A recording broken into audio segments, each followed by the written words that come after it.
Donc Patrick Pilet, je suis cofondateur de Prima Coating. Nous sommes formulateurs, fabricants de peinture spécialisés dans les procédés qu'on appelle thermoréflectifs. Donc je vais vous parler de peinture réflective qui permettent de rafraîchir de manière passive les bâtiments.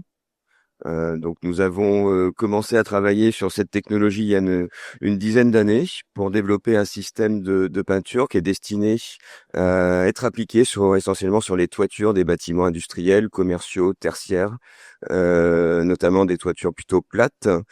Pourquoi des toitures plates? Puisque 50% des apports de chaleur l'été sur ce type de bâtiment passent par le toit.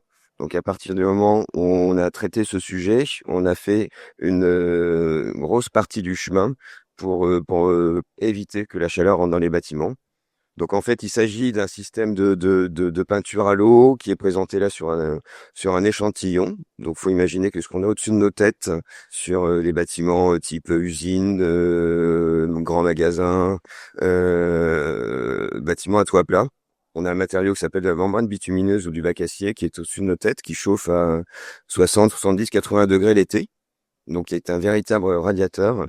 Donc, l'objectif avec ce revêtement, c'est d'éviter que les calories rentrent dans le bâtiment.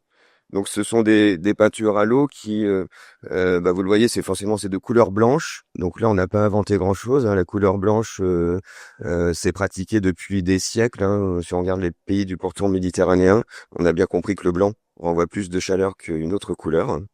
Ce qu'on a intégré en plus de la couleur blanche qui agit sur l'albédo, on a intégré des pigments réflecteurs d'infrarouge qui permettent de renvoyer encore plus d'énergie solaire qu'un simple support blanc.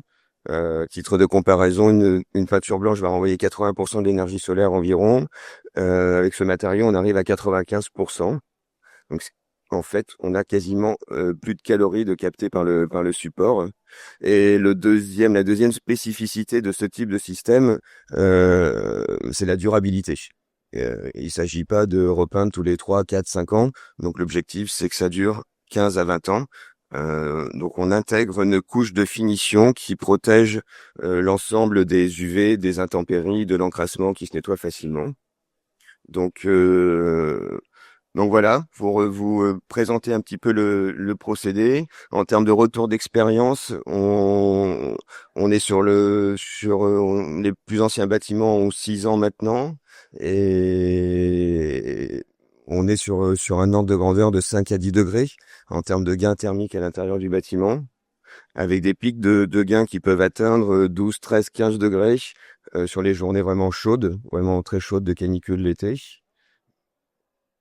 Et en termes de gain en climatisation, on est de l'ordre de 20 à 30%, voire dans certains cas, on a réussi à supprimer l'usage de la climatisation. Bon, ce qui là est génial, parce que l'impact carbone de la clim est pas génial. Quand on sait qu'aujourd'hui la conso mondiale de clim représente 10% de la conso d'électricité globale. Le pronostic d'ici 20 ans, ça pourrait atteindre 40 à 50% de la consommation mondiale d'électricité. Voilà, donc il y a un enjeu majeur à éviter le recours à la climatisation.